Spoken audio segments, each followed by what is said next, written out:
नमस्कार। आपका कल्पना Vajpayee YouTube channel में स्वागत है।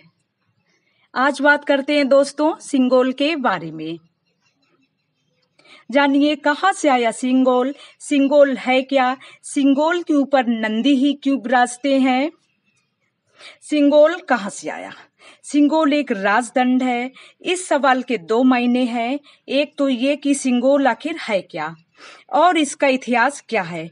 दूसरा ये कि अचानक चर्चाओं में कहाँ से आया सिंगोल। सिंगोल शब्द नया हो सकता है, पर इसका प्रयोग वैदिक काल से राज पुरोहित सत्ता के हस्तांतरण के समय से करते आ रहे हैं। आचार्य विष्णुगुप्त ने चंद्रगुप्त के हाथों यही राजदंड सौंपकर उन्हें मगध का सम्राट घोषित किया था। राजदंड शासन, न्याय और नीति के अनुरूप चले, यह इसका मूल भाव है। दंड, राजदंड, सिंगोल। महान चोल साम्राज्य में सिंगोल कर्तव्य पथ, सेवा पथ और राजपथ का प्रतीक मानते थे। सिंगोल को राजाओं के राजदंड के तौर पर भी जाना जाता है। तो बात है देश की आजादी से ठीक पहले की। तय हो चुका था कि सत्ता को हस्तांतरित कर अंग्रेज जल्द ही अपने मुल्क लौट जाएंगे। ऐसे में अंतिम वाइसराय माउंटबेटन ने जवाहरलाल नेहरू से पूछा, क्या सत्ता हस्तांतरण की कोई प्रतीकात्मक प्रक्रिया, चिन्ह या समारोह होता है? नेहरू बोले, राजा जी से बेहतर कौन बता सकता है, दक्षिण भारत से संबंध रखने वाले।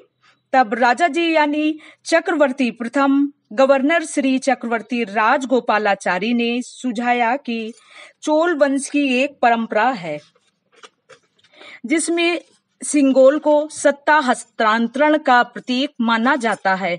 जाता हुआ राजा आते हुए राजा को पंडे पुजारियों की मौजूदगी में सिंगोल सौंपता है और आदेश देता है कि वह प्रजा पर उचित और न्याय संगत तरीके से राज करे। सिंगोल तमिल भाषा में सिमई शब्द से बना है, जिसका अर्थ धर्म, सच्चाई या न्याय परायण है। सिंगोल का सुझाव अपूर्व हो गया तो राजा जी ने इसे बनवाने के लिए तमिलनाडु के कई मठों से संपर्क साधा। अंततः थिरुवदुथुराई अधीनम मठ को इसका जिम्मा सौंपा गया। मठ के मुखिया ने फिर मद्रास के वुमदी बंगारू चेट्टी ज्वेलर्स को सिंगोल बनाने को कहा। तब सुधाकर और एथराजुलू नाम के दो युवा इस काम पर लगे। दोनों अभी जीवित हैं। 5 फुट लंबा सिंगोल जब बनकर तैयार हो गया तो उसे दिल्ली ले जाया गया। 14 अगस्त 1947 की रात भव्य आयोजन हुआ। गाजे बाजे के साथ चांदी के थाल पर सजा पीताम्बर में लिपटा हुआ सिंगोल नेहरू जी के घर 17 यार्क रोड पहुंचा। पुजारी ने नेहरू पर जल छिड़का, उनके माथे पर भस्म रगड़ी, कंधों पर पीताम्बर लपेटा और करीब 10:45 पर सिंगोल उन्हें थमा दिया। आगे चलकर इस सिंगोल को म्यूजियम में रखवा दिया गया। अब बात यह है कि आजादी के 75 साल बाद अचानक सिंगोल फिर से कैसे निकल आया। पिछले साल आजादी का अमृत महोत्सव मनाते हुए तमिलनाडु में सिंगोल का जिक्र छिड़ा। वैसे छिड़ता तो कई बार रहा है, इस बार अपने मोदी जी ने इसे सुन लिया। बस फिर क्या था, सिंगोल सेरेमनी फिर से की जाए। चोल साम्राज्य में जब कोई राजा अपना नया उत्तराधिकारी घोषित करता है तो उस घोषित करता था चोल साम्राज्य में जब कोई राजा अपना नया उत्तराधिकारी घोषित करता था तो उस नए उत्तराधिकारी को सिंगोल राजदंड को एक प्रतीक के रूप में सौंपता था।